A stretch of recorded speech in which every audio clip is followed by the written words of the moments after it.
Shh! Don't miss the tea. Subscribe now. Okay, are you sitting down?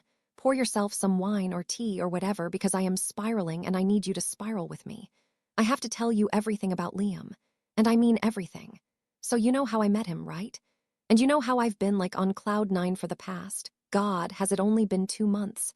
It feels like I've known him my entire life. No, I'm being serious. Don't give me that look. It's not just the new relationship honeymoon phase. It's different. We spend basically every single second of every day together. If I'm not in class, I'm with him. If he's not at his part-time job, he's with me. We're just inseparable. And it's not clingy or weird, it's just easy. It's like breathing. I've never had that before. He is, and I'm not exaggerating, the kindest human being I have ever met. He's so gentle, not just with me, but with everyone. He holds doors for strangers. He calls his mom every other day. He remembers stupid little things I told him weeks ago, like my favorite flavor of gelato or the name of my childhood dog. Last week, I was stressing about a midterm, and he showed up at my dorm with a study care package. My favorite snacks, those fancy colored pens I like, and a thermos of coffee he made just how I like it. Who does that? He's like something out of a movie. He's perfect. He's so perfect.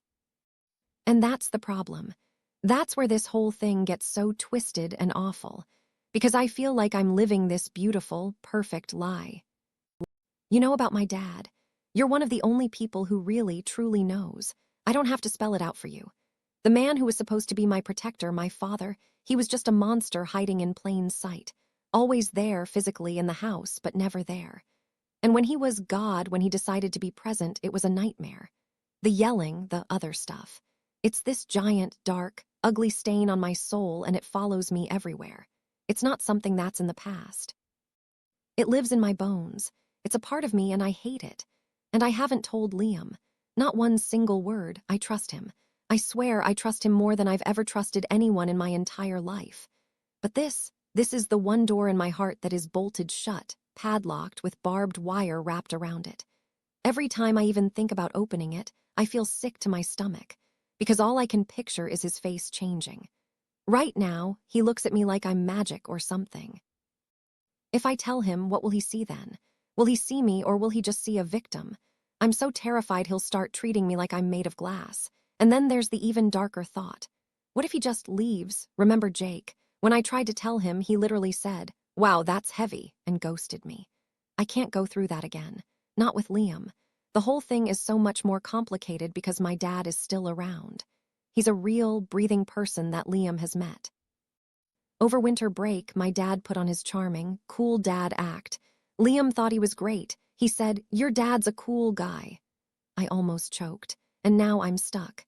How can I possibly tell him the truth now? How can I say, "Hey, you know that guy you shook hands with?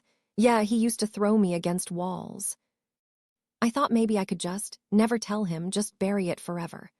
Pretend I had a perfectly normal, happy childhood, but I can't, because it's not buried, it's alive, and it keeps clawing its way to the surface.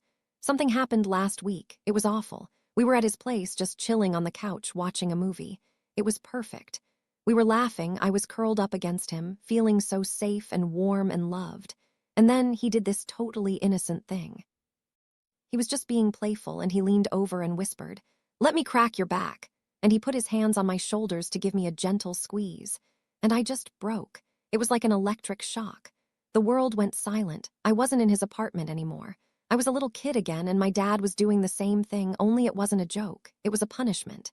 It was a way to show his strength, to hurt me under the guise of playing.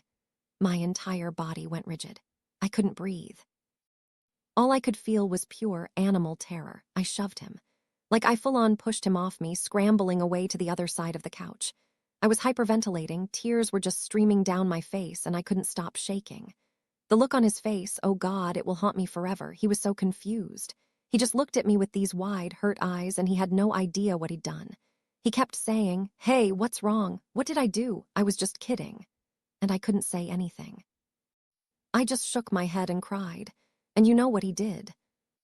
He didn't get mad. He didn't push me for an answer. He just gave me space. He moved to the floor and sat there quietly until my breathing slowed down. Then he just said softly, "Is there anything I can do?" When I shook my head, he just said, "Okay, we don't have to talk about it." and he dropped it. He put on some stupid cartoon to distract me and just let me be quiet for the rest of the night. He's so good. He's so damn good, and I'm so scared. I'm scared of losing him over something so stupid, something that isn't even my fault. This incident just proved that I can't keep it hidden forever. It's going to keep happening. Some other little innocent thing is going to trigger me, and I'm going to fall apart, and he deserves to know why. He deserves an explanation. But I'm terrified that the explanation is the one thing that will make him run. So what do I do? Tell me what to do. Do I risk everything? Do I sit him down and tell him the ugliest, most painful truth about myself, and just pray that he doesn't see me differently? Or do I keep playing this game, keep hiding this giant, gaping wound, and just hope it doesn't bleed all over the best thing that's ever happened to me? I really, really don't know what to do.